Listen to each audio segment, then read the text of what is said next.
There's a reason old miners never went underground without rules, not superstitions, not prayers, rules. When my grandfather worked the eastern Kentucky coalfields, every man on a shift knew where he stood, who was ahead of him, who was behind him, and what job he was expected to do. You didn't wander. You didn't stop without saying something, and you never answered a voice unless you were sure who it belonged to. The mine didn't forgive mistakes. It didn't need to. The night we went in, we didn't talk about any of that. We had headlamps, spare batteries, and just enough confidence to think that was the same thing as being prepared. No one assigned positions. No one counted heads. We just stepped through the collapsed entrance and started walking, our lights stretching down the rails like they always do. Later, when one of us was gone, we couldn't even agree on when he'd fallen behind. That was the first problem. The second was realizing the mine had noticed before we did. We parked just off the service road where the trees pressed in close enough to hide the truck from passing traffic. The mine entrance wasn't marked anymore. No sign, no gate. Just a break in the hillside where the rock had collapsed inward and the timber framing had finally given up. From a distance, it looked like nothing. Up close, it felt like a mouth that had closed part way and decided to stay that way. There were 4 of us: Brian, Mark, Caleb, and me. None of us had ever worked a mine, but 2 of us had family who did. That was the excuse. Familiarity by association. Enough stories passed down to feel informed, not enough to feel cautious. We didn't stand around making plans. No one suggested roles. Nobody said who was walking point or who was staying last. We clipped on our headlamps, checked batteries out of habit more than intention, and ducked through the collapsed entry one at a time. The temperature dropped almost immediately. Not cold, just still. The kind of air that doesn't move unless something makes it. Inside, the tunnel widened just enough to stand without crouching. Old rail lines were still visible under a layer of mud and silt, their steel dulled to a dark brown. The walls were close, the ceiling lower than it looked, and everything was coated in the same fine dust that swallowed sound instead of reflecting it. Our headlamps stretched ahead of us in overlapping cones. When one of us turned their head, the shadows shifted with it, sliding along the walls like something adjusting its posture. We talked at first. Normal things. How far we thought the main line went. Whether the old maps online were even accurate. Someone joked about how this probably wasn't legal. No one laughed long enough to break stride. A few hundred yards in, the ceiling dropped. Not enough to stop us, but enough to change how we moved. Helmets scraped, straps caught. Brian slowed instinctively, ducking without saying anything. Mark followed him, stepping wide around a shallow pool without breaking pace. Caleb's headlamp snagged briefly, twisting sideways before he stopped to fix it. He knelt down, hands working at the strap, saying nothing. The rest of us kept walking until we noticed his light had fallen behind. "Hold up," I said, already turning. Caleb waved us on. "I'm good." We didn't wait. That became the rhythm without anyone agreeing to it. Someone stopped, the others drifted. Lights spread out, then came back together. Nobody counted heads because nobody thought they needed to. Further in, we passed a timbered section where the roof supports were still standing. Old wooden posts, blackened with age, wedged tight against shale that looked like it could peel away if it wanted to. The ceiling there felt closer, heavier. Brian reached up and tapped one of the beams with the handle of his flashlight, listening to the sound carry. He thumbed his headlamp off for a moment. "Glare makes it hard to hear," he said. The light came back on a second later. No one commented. Water pooled in shallow stretches along the tracks. Our boots broke the surface with dull splashes that didn't echo the way we expected. Sound behaved strangely down there. Too close one moment, too far the next. Voices carried forward better than they did back. Brian drifted into the lead without anyone saying it out loud. He moved like he'd been here before, even if he hadn't, stepping around broken ties and soft ground like he trusted his footing. Mark stayed close behind him, beam steady, fixed straight ahead. Caleb lagged just enough that his light kept brushing the walls instead of the floor. I ended up last without realizing it, not because anyone told me to, but because no one claimed the spot. "Watch that rail," Brian said, pointing ahead with his chin. Mark stepped over it. Caleb didn't answer, but his beam dipped slightly in acknowledgement. We kept moving. The tunnel narrowed again, forcing us lower. Caleb stopped once more to adjust his helmet strap, where the seam dropped sharply. He didn't say anything. His lamp wavered, then steadied. "Still there?" I asked. "Yeah," he said.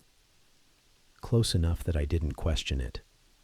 The sound of his voice carried forward instead of back toward me. It echoed faintly ahead of Brian, traveling down the rails like it had taken a longer path than it should have. No one mentioned it. We reached an old switch where the rails split, one line continuing straight, while the other vanished into a narrow passage barely tall enough to crawl through. We paused there longer than anywhere else. Not to decide anything, just to look. The air felt heavier in that direction. Stale, like it had been sitting untouched for a long time. "We're not going that way," Mark said. No one disagreed. We stayed on the main line and kept walking, unaware that we had just passed the last place where losing someone would have been obvious. By the time I noticed the spacing between the lights had changed again, it already felt normal. It was Mark who noticed first. Not that Caleb was gone, just that something was off with the spacing. He slowed without saying anything, letting Brian take a few more steps ahead before stopping entirely. "Hey," Mark said, not loud, just enough to carry. "Where's Caleb at?" I stopped too, turning my headlamp back down the tunnel. 3 lights now. Mine, Mark's, Brian's, farther ahead. No fourth. "He was just back there," I said. It came out automatically, like a reflex. He stopped to fix his strap. Brian turned around, squinting past the glare. "Caleb?" Nothing answered. We waited longer than we should have, long enough for the silence to settle into something solid. The mind didn't echo his name back the way it had before. It swallowed it. "He probably hung back at the switch," Brian said. "Didn't want to crawl that side tunnel." "That was a while ago," Mark said. Brian shrugged. We weren't moving fast. None of us could say how long it had actually been. Time felt different underground, stretching in places, folding in on itself in others. No phone signal, no natural markers, just distance and repetition. "I'll walk back," I said. Brian hesitated, just for a second. "Don't go far." There it was, the first rule, spoken too late. I headed back the way we'd come, my boots tracking through shallow water, headlamp beam bouncing off timber and rock. The tunnel looked the same in both directions. Same rails, same dust, Same low ceiling pressing down. "Caleb?" I called. My voice carried forward again, slipping past me instead of returning. It sounded like it came from farther ahead, closer to where Brian and Mark were standing, not from where I was walking. That made me stop. "Caleb," I tried again, louder this time. I heard it, clear as day. "Yeah." It came from deeper in the mine, not behind me. I stood there, light fixed on an empty stretch of rail, trying to make sense of it. Maybe the acoustics bent the sound. Old mines did that. Everyone knew that. I turned and walked back to the others. "He answered," I said. "He's ahead." Brian frowned. "That's not possible." "I heard him." Mark looked past me, then back again, as if expecting to see a light appear behind us. I didn't. We stood there, 3 men in a line, all facing different directions. That's when we heard it. A metallic clatter, slow, rhythmic, not random. Steel on steel. The sound of something moving along the rails, too steady to be falling debris, too deliberate to be water. Brian's lamp snapped toward the darkness ahead. "That's not us." The sound repeated, closer this time. Then it stopped. Silence rushed back in, thicker than before. "I don't like this," Mark said. "We need to regroup." "With who?" Brian asked. No one answered that. "Caleb!" Brian shouted, louder than before. His voice carried down the narrow cut and came back wrong. Not echoed, but delayed, like it had stopped somewhere first. For a moment, I thought I heard movement answer it. Not footsteps. Not a voice. Just the suggestion of work being done. Then nothing. Brian lowered his light. "He knows where we are," he said. No one corrected him. We moved forward together, closer than before, our lights overlapping tightly now. No one wanted to be on the edge anymore. No one said it out loud, but we'd all realized the same thing. We didn't know where Caleb was supposed to be. The tunnel widened slightly, opening into a work pocket where equipment had once been staged. Rusted metal shapes loomed at the edge of our beams. An old cart, collapsed timbers, a length of cable coiled like a dead thing on the ground. And there, set upright against the wall, was a headlamp. Caleb's. The strap was unbuckled. The light was off. Mark crouched and picked it up. Why would he take it off? Brian didn't answer. He was staring past it, down a narrower cut branching off the pocket. I followed his gaze. Boot prints led that way. Fresh ones, pressed deep into the dust. Only one set. "He wouldn't go alone," I said. Brian shook his head slowly. "No." The mine creaked overhead, just a small sound, wood shifting, a reminder. Somewhere deeper inside, a voice repeated something one of us had said earlier. Quiet, muffled, wrong in the timing. We didn't chase it. We stood there too long, trying to decide what Caleb had done instead of asking what the mine had. And that was when I understood something we should have known from the start. We didn't lose Caleb. We never had him to begin with. Brian stopped us again. "All right," he said, raising a hand. "This isn't working." We clustered without meaning to, our headlamps overlapping until the shadows flattened against the walls. Up close, I could hear his breathing, controlled, but tight. "We stay together," he continued.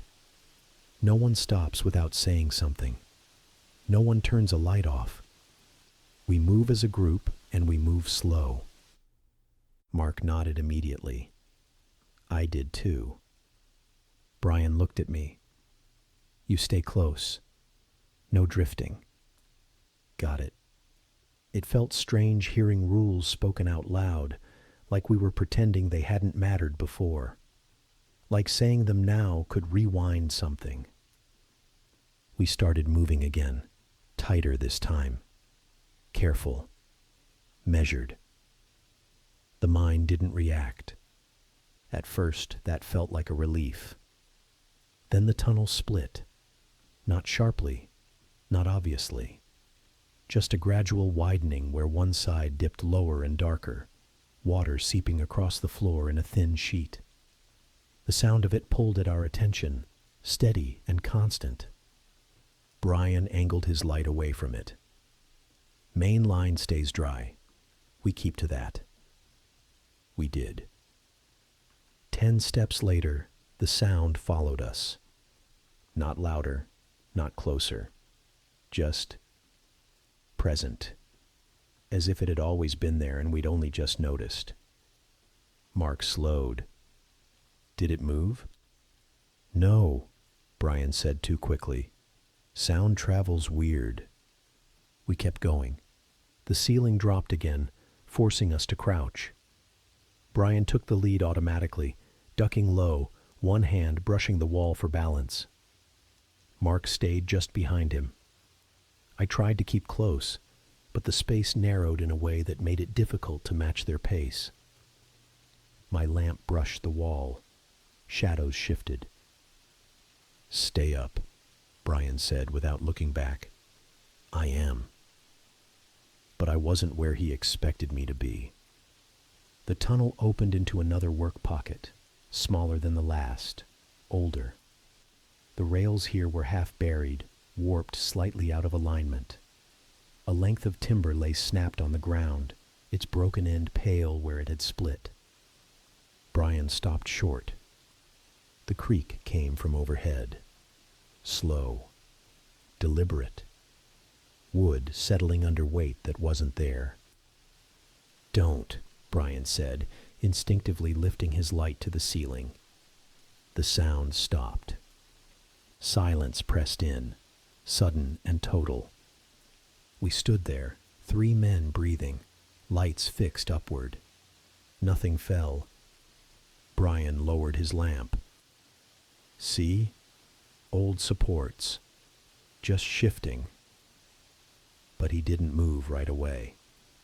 When we did start forward again, it happened without discussion. Brian in front. Mark slightly off to the right, closer to the wall. Me in the rear. I tried to close the gap. Every time I did, something slowed me. Slick ground, uneven ties. The sense that stepping faster would put me somewhere I didn't belong. Brian, I said, we're spreading again. He stopped, exhaling sharply. No, we're not. You're just lagging. I'm trying to stay. Then stay. His tone wasn't angry, just final. We reached a section where the air felt heavier, damp and unmoving. A shallow channel ran along the wall, water creeping through it in a slow, controlled flow.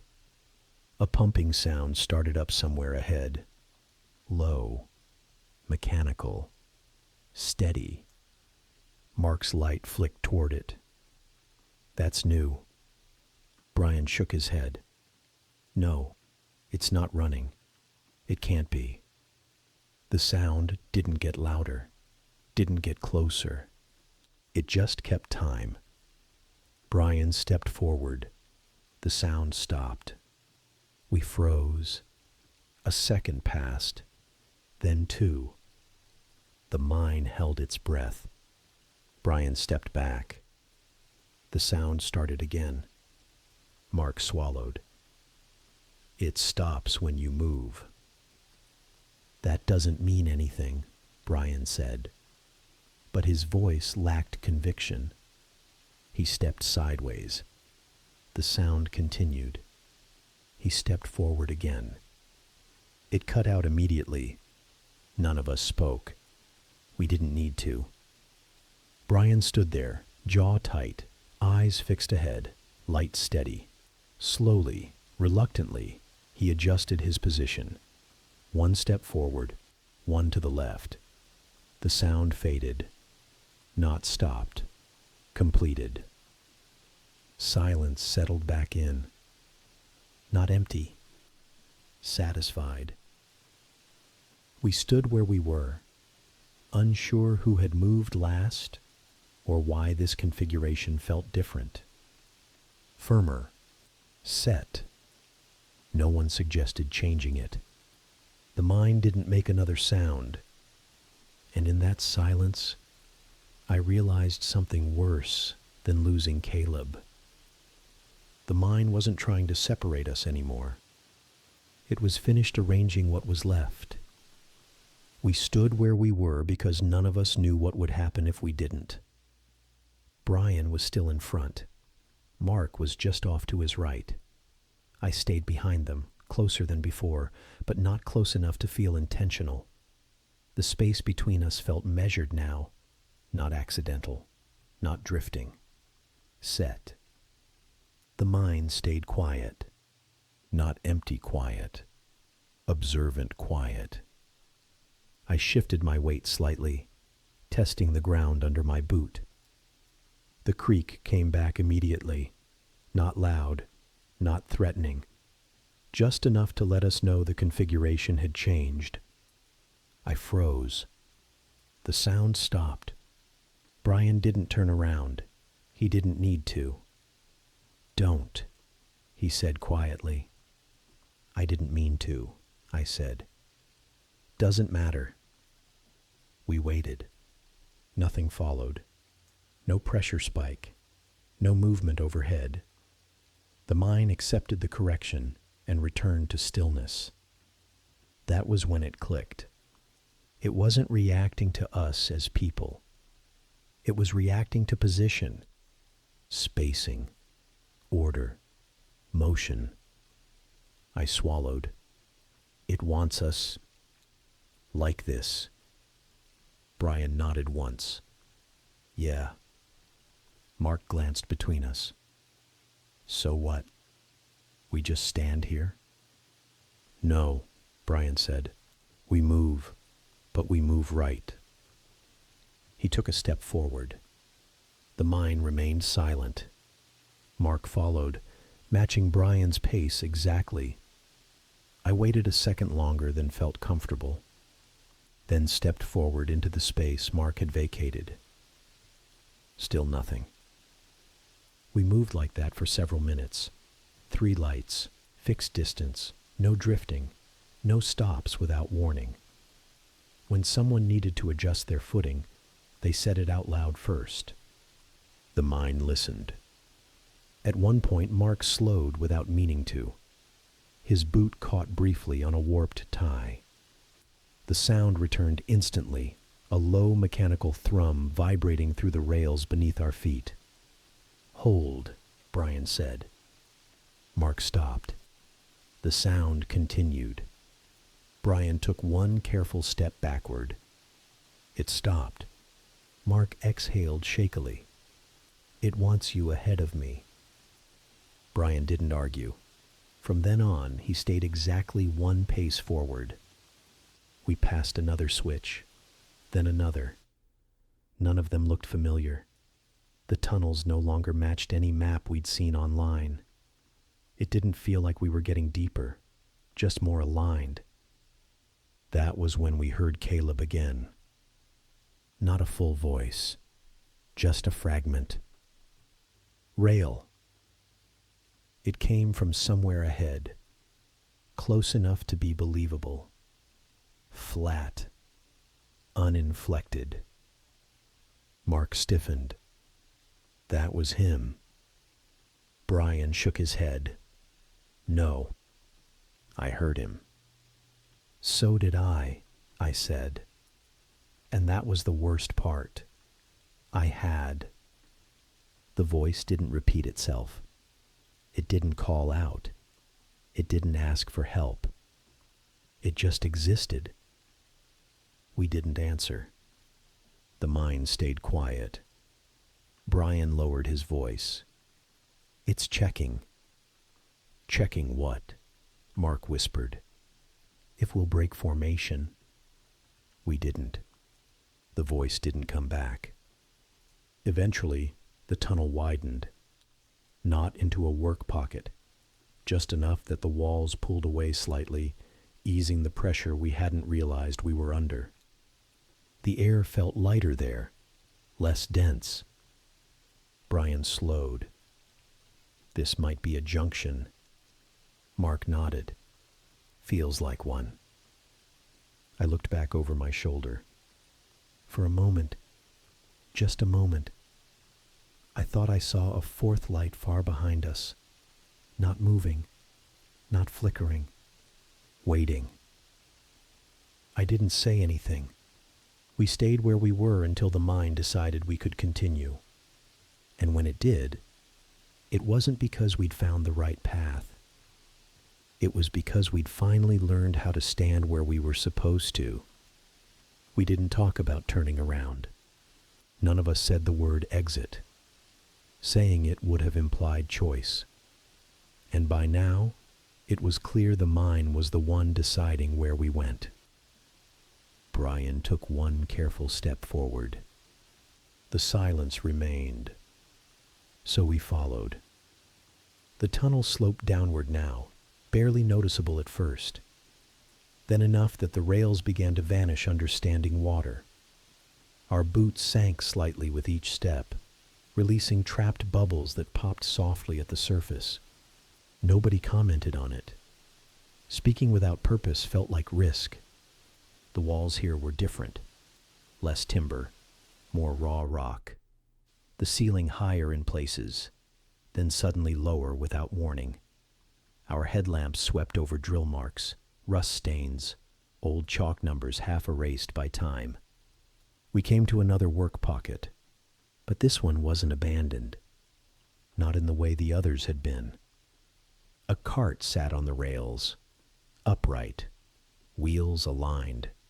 No rust on the metal, no dust on the seat, as if it had been used recently. Brian stopped. The mind did not react. Mark stepped beside him. I stayed behind. The spacing felt correct. Brian reached out and touched the cart's metal handle. Cold. Not just hasn't been in sunlight. Cold. Deep cold. Like it had never been warm. Brian pulled his hand back quickly. On the far wall, written in chalk, was a single word. Count. Mark swallowed. This wasn't here before. None of us remembered passing this place, but memory down here meant nothing. Direction meant nothing. Distance meant nothing. Only order, only rules. Brian stared at the word for a long moment, then quietly, "How many?" No one answered. We all knew.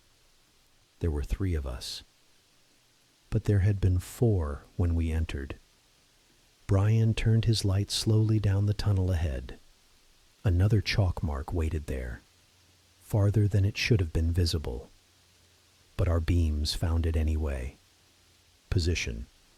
And beneath it, a simple diagram. 3 marks in a line. 1 ahead. 1 center. 1 behind. No space for a 4th. No room for deviation. The mind wasn't hunting anymore. It was assigning. Mark exhaled through his nose. If we follow this, we get out, Brian said. You don't know that. No, but I know what happens if we don't. That settled it. Brian stepped forward into the first mark. The mind remained silent. Mark stepped into the second. Still silent. I stepped into the third. The air shifted. Not a sound, not a tremor. Just a subtle pressure change, like something massive settling into rest. The mine had its count. Somewhere far behind us, faint and distant, a fourth headlamp clicked on. None of us turned to look. Final act. Once we were in position, the way forward became obvious. Not marked, not lit, just permitted. The tunnel ahead felt open in a way the others never had.